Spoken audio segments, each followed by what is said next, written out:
Terkadang, wujud bakti paling mulia kepada orang tua bukanlah memberangkatkan mereka berhaji, melainkan tulus merawat kesehatan jiwa dan raga mereka di usia senja.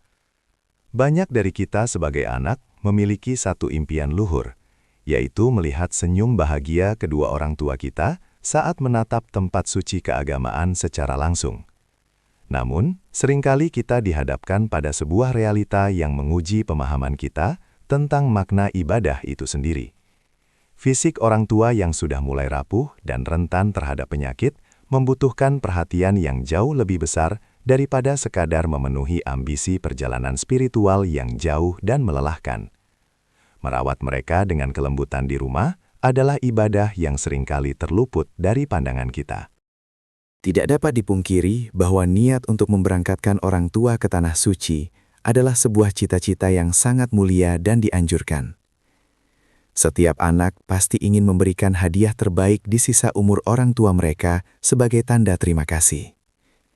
Namun, di balik niat suci tersebut, kita perlu merenungkan kembali apa yang sebenarnya paling dibutuhkan oleh orang tua kita saat ini. Berdasarkan ajaran agama yang mendalam, nilai sebuah amal tidak hanya diukur dari besarnya biaya yang dikeluarkan atau jarak yang ditempuh, melainkan dari ketepatan amal tersebut dengan kondisi dan situasi yang ada. Disinilah kebijaksanaan kita sebagai anak benar-benar diuji untuk menentukan arah pengabdian terbaik. Perjalanan menuju tempat suci bukanlah sebuah perjalanan wisata biasa yang penuh relaksasi. Ia adalah sebuah perjalanan fisik yang sangat menuntut kekuatan raga, ketahanan mental, dan kesabaran ekstra dari setiap jemaah. Jutaan manusia berkumpul di satu titik, cuaca yang seringkali sangat ekstrim, dan rute rangkaian ibadah yang panjang adalah medan berat yang harus dilalui. Bagi seorang lansia yang memiliki riwayat penyakit atau kondisi fisik yang lemah, memaksakan diri ke dalam medan seperti ini bukanlah sebuah bentuk pengorbanan yang bijak. Justru hal tersebut dapat membahayakan keselamatan jiwa mereka, di mana menjaga keselamatan nyawa adalah hal yang dijunjung sangat tinggi dalam pandangan seluruh kitab suci. Disinilah kita sangat perlu untuk mempelajari dan memahami sebuah konsep penting yang sering terlupakan, yaitu fikih prioritas atau fiqh aulawiyat. Menurut ajaran agama ini, ada tingkatan-tingkatan dalam beramal kebaikan. Ketika dua kebaikan berbenturan pada satu waktu, kita harus memilih mana yang lebih utama dan mendesak untuk dilakukan. Menjaga nyawa, kesehatan, dan kenyamanan orang tua yang sedang sakit atau lemah adalah sebuah kewajiban yang bersifat langsung dan seketika. Sementara itu, melakukan perjalanan ibadah ke tanah suci bagi yang belum atau sudah tidak mampu secara fisik adalah sebuah perkara yang bisa ditangguhkan atau bahkan gugur kewajibannya demi menjaga hal yang lebih darurat. Menjaga keselamatan jiwa atau hifz al-nafs adalah salah satu dari 5 tujuan utama turunnya syariat atau ajaran agama ke muka bumi. Tuhan yang Maha Pengasih sangat menghargai setiap detak kehidupan manusia. Memaksa orang tua yang sudah sepuh dan sakit-sakitan untuk menempuh perjalanan ribuan kilometer yang berpotensi merampas sisa kesehatan atau bahkan nyawa mereka, bertentangan dengan prinsip welas asih Tuhan. Kita harus menyadari dengan sepenuh hati bahwa agama diturunkan bukan untuk menyiksa manusia, melainkan untuk membawa rahmat dan kemudahan. Merawat tubuh renta orang tua, memastikan gizi mereka terpenuhi, dan menjaga mereka dari penderitaan fisik adalah manifestasi ibadah agung yang nilainya menembus lapis langit.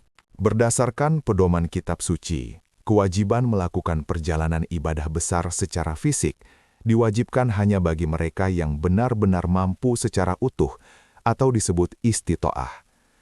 Definisi kemampuan ini bukan hanya sebatas ketersediaan dana di dalam tabungan, melainkan juga mutlak mencakup kemampuan dan kesehatan fisik yang prima.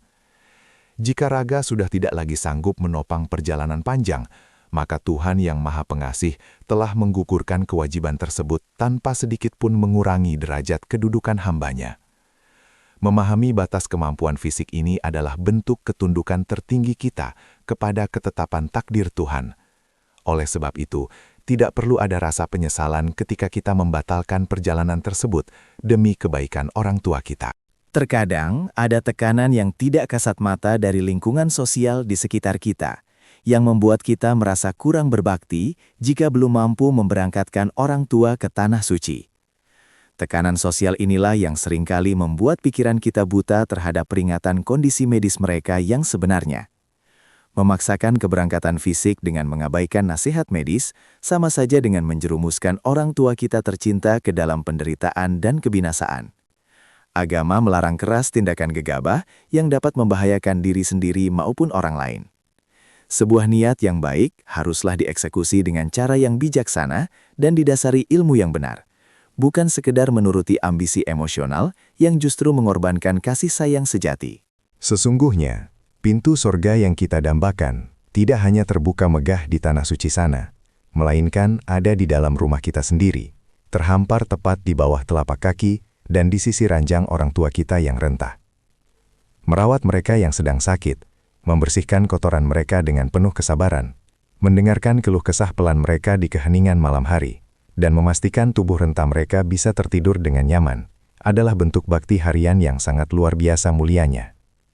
Menurut ajaran agama yang mendalam, dedikasi seorang anak kepada orang tua dalam kondisi paling rentan seperti ini memiliki kedudukan mulia yang bisa menyamai pahala ibadah yang dilakukan jauh dari rumah.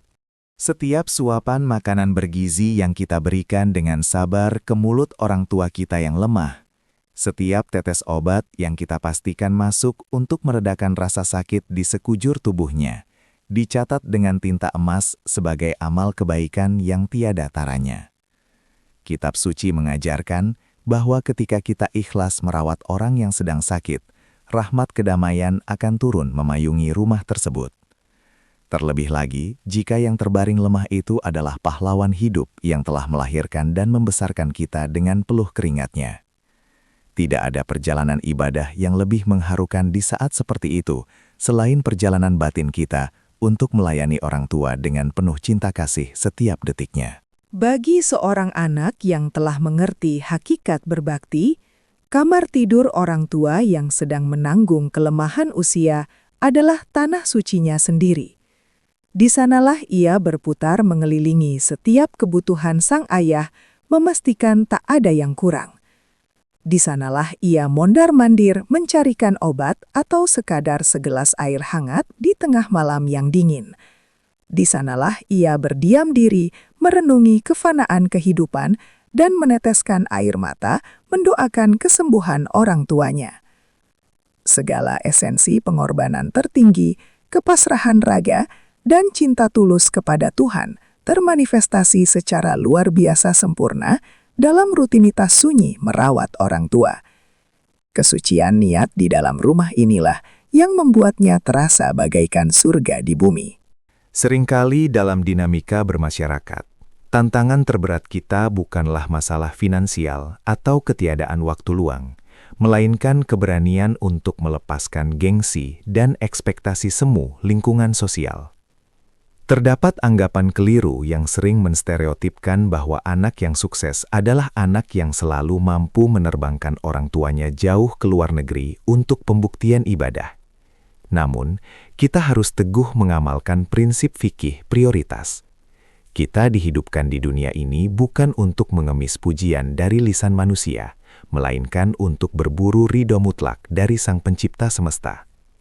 Mengesampingkan cibiran orang lain dan tetap tegar memilih untuk mendampingi kelemahan orang tua adalah tanda puncak kecerdasan emosional dan kematangan spiritual kita. Mari kita luangkan waktu sejenak untuk menanyakan kepada relung hati terdalam orang tua kita. Apa yang sebenarnya paling mengobati rasa indu dan membuat hati mereka tenang?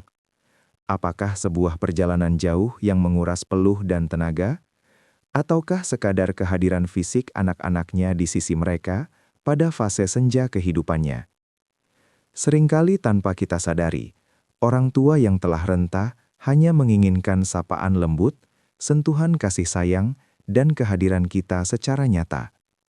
Kenyamanan batin yang mendalam saat dikelilingi oleh tawa keluarga di rumah jauh lebih manjur bagi kesehatan mental mereka. Memberikan ketenangan pada hati orang tua adalah salah satu implementasi tertinggi dari ajaran kasih sayang Tuhan. Terdapat sebuah landasan spiritual yang menyatakan bahwa niat seorang hamba yang ikhlas itu jauh lebih bernilai dari amalnya. Jika niat membara untuk beribadah langsung ke tanah suci sudah tertanam kuat di sanubari terdalam, namun terhalang tegak oleh realita kondisi kesehatan rapuh yang tidak memungkinkan, maka ketahuilah bahwa Tuhan Maha Mendengar, lagi Maha Mengerti.